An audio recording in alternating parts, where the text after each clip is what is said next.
Hello everybody, welcome to the Wonky Angle, where I talk about electronic music, both new and old. And today I'm talking about the new album from Way Out West. Tuesday, maybe. Okay, I thought I'd recorded a review for this album back in the flat we were staying at in London. Would have been a third change in scenery, but as it turns out, that review mysteriously disappeared into thin air. Which at once is highly disappointing. Maybe I didn't hit the record button hard enough, or maybe someone accidentally deleted it or something. I have no idea. But I suppose it's for the best, given that now I actually get to talk about this album with a script now. But also less people are likely to click on it, but screw it. Going back to Way Out West. With a British duo consisting of Jody Wisternoff and Nick Warren. This is a band I'd admittedly slept on for quite some time now. I tried getting into them back around the days when I was super into hybrid. I think maybe I got them from like a Pandora recommendation, or recognized them from a remix they did of an Orbital track, or something like that. But back then, I guess maybe I wasn't as impressed by them, basically because they were not hybrid, and left them by the wayside and didn't give them as much of a second thought. Until, like Goldie, they broke an 8-year hiatus with a brand new album. This, of course, finally convinced me to go check out their other albums once again, and here are my thoughts on their discography so far. Real solid, summery sort of progressive house album. Good variety and some real catchy highlights like madness, power, domination. Less variety, but still a solid trance progressive house album that does in fact live up to its title. Though the highlight for me might be the, kinda hybrid-esque, like cinematic trip-hop sort of track, Mind Circus. There's really no bad tracks on here either. Solid. This was the album that initially interested me the most, since it was released on Hybrid's usual label, Distinctive Records. It's definitely an interesting album that I can get a lot out of if I listen closely, though it keeps falling into the background most of the time. It is cool stuff though, still recommend it. Once again, it's solid. This album showed them moving away in style from their old progressive house sound, and bit more influence from like 80s pop, though not to the point of sounding like a different band or anything. Like all their other albums, still a solid effort overall. Which brings us to here. Now, I felt like I kind of had an idea on what to expect going into this album, as they'd switched labels over to Anjuna Deep, who I mainly know for being the label Above and Beyond started. Like, Above and Beyond do some really commercial sort of trance stuff, and I'm pretty sure I've seen Way Out West show up on one or more of their DJ mixes.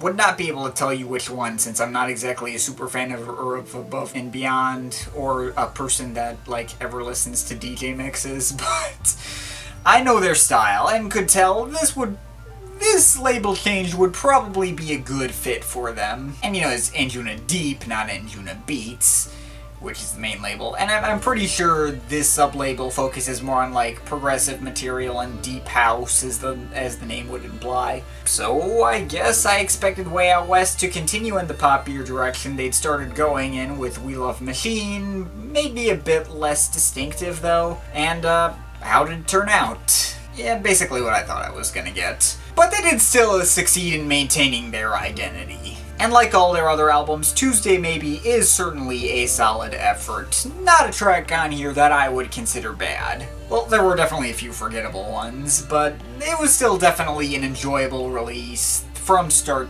to back.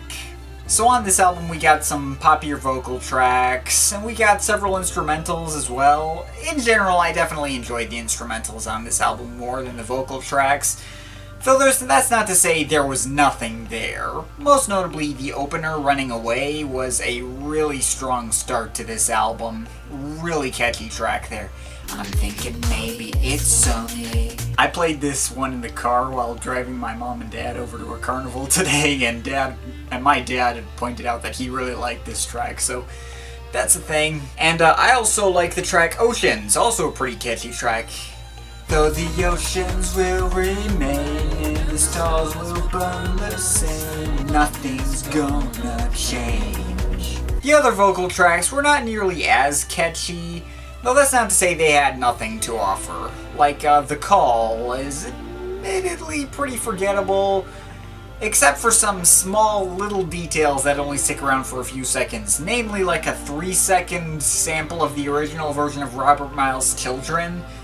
Very much appreciate that. R.I.P. again, Robert Miles. But this track is also bookended by a sample of the Alan Parsons Project track, Voyager. I actually just noticed this sample today when re-listening in preparation for this video, and I appreciate any nod to Alan Parsons. I don't know if I can honestly call this track a favorite for like little tiny short references like that, but they are awesome references nonetheless. The other two vocal tracks on here are not catchy either, but like the track Closer is probably my least favorite, as I'm not huge on Krister Linder's voice, and the track doesn't have much else to recommend. It's not that interesting, but it's not bad either. Sounds nice. Doesn't feel out of place. But We Move in the Dark is a really nice one, not because it's really catchy either, but mainly because it utilizes a lot of string sounds that do remind me of the reason Way Out West remotely interested me in the first place, i.e. sort of calling over to hybrid. But they take these orchestral qualities to another level on the instrumental Diamond Dust, which is like almost Zircon-esque or something, complete with violin solos and lots of really cool instrumental textures.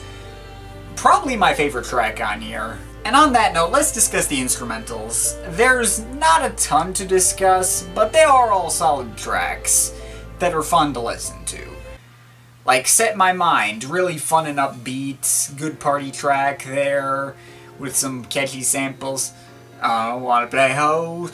I'm going to set my mind. And Slam falls under the same umbrella, though maybe a bit less memorable. Lullaby Horizon is super smooth sounding and cinematic. Just feels like another one of those tracks is the musical equivalent of just like jumping into a pool. And Sheltered Place is somewhere in between this smoother sound and the more fun and upbeat stuff from earlier. Another really good track there. But as far as instrumentals go, aside from Diamond Dust, the big highlight is probably the ending, Tuesday Maybe. Another super smooth, reverb heavy track that layers on that bright atmosphere and really takes us out on a good note. If I might nitpick with this track, whenever I hear it, I end up with a completely different track stuck in my head, being, I think it's Nobody Lost, Nobody Found by Cut Copy.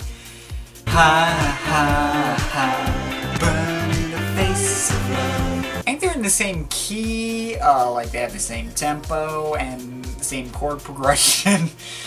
Although I'm willing to believe it's a coincidence. Now, as for how I feel on the album as a whole, I certainly can't think of much that I dislike about anything on this album. It's an uplifting experience that falls squarely within Way Out West's pretty unique style, but if I had to fault Tuesday Maybe for anything, it's just that it's predictable. Really the only track on here that I didn't really expect the general sound of was Diamond Dust. Everything else is pretty standard fare for them, and I basically already knew exactly what I was getting into before listening to it for the first time. And I was also going to say that my enthusiasm for the album also kinda waned with repeat listens, but I don't think that totally applies either. Like, this happens anytime I listen to any album a lot of times in a row, and like, I took a break for a few days, having thought I already recorded a review on it, and then found out that I didn't. So then I came back to it in order to write down a script, and then I enjoyed it perfectly fine, no problem. I will have to admit, mainly because of its predictability, that this is probably one of their weaker releases, but they haven't released any albums that weren't at least solid, and this is a solid album too. If you're already a fan of Way Out West, this is worth your time, though you probably won't get any surprises. And if you haven't tried any Way Out West before, I still think it's worth a shot. Definitely more commercial than their usual stuff, but not by a whole lot. Even if it's probably not like year-endless material here, I am glad I checked this album out. because it made me go back to Way Out West's other stuff, and made me realize these guys were a lot better than I initially gave them credit for, so there is that too. But regardless, Tuesday Maybe is a good album, and I'm overall feeling a 7.3 out of 10. But of course, this is just my opinion. You can feel free to disagree with it, but I'd like to hear your thoughts, so leave the comments in the comment thing down there. But yeah, that's pretty much it. That's all for today. See you next time.